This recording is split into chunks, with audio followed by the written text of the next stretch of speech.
Ladies and gentlemen, today we're joined by two leading thinkers on habits and behavior, Stephen Covey and Charles Duhigg. Gentlemen, welcome. Thank you. It's a pleasure to be here. Thanks for having us. Let's jump right in. We're discussing addictions today, often seen as entrenched bad habits. Stephen, how would you approach understanding the root of addiction?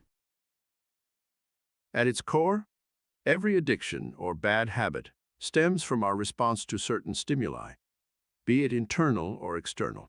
From my perspective, addiction often results from our inability or failure to effectively handle life's challenges using a principle-centered approach. When individuals lack a strong personal and moral foundation, they are more prone to seek out external solutions, like drugs or alcohol, which might provide temporary relief but don't address the root issue. While I respect Stephen's viewpoint, I'd argue that addiction is a bit more mechanistic.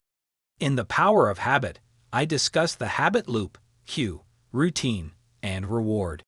An addiction, be it on cigarettes, alcohol, or even technology, can be understood through this framework.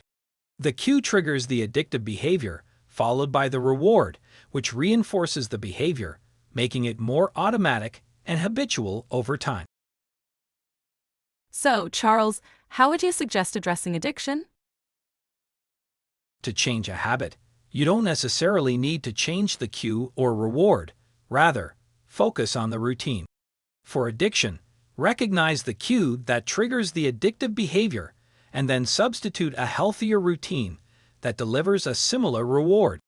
For example, someone addicted to smoking when stressed could substitute the smoking routine with a brisk walk or deep breathing exercises, maintaining the reward of relaxation.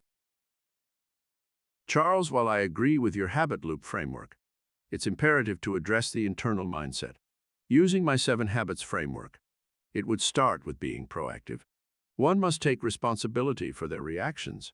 Begin with the end of mind. Have a clear vision of who you want to be without this addiction. Then, put first things first. Prioritize actions that lead to breaking the addiction.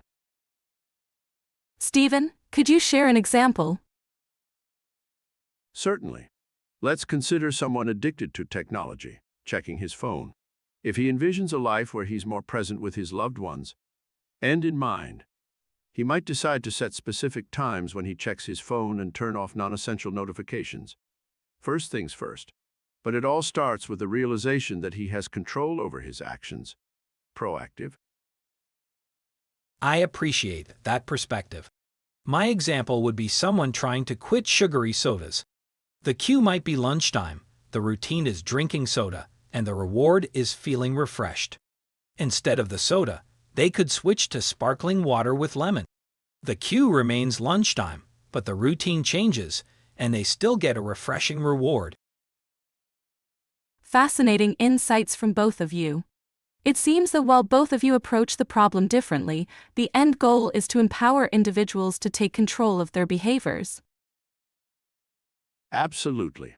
It's about holistic personal development. And understanding the mechanics of our habits to improve them. Thank you both for sharing your insights today.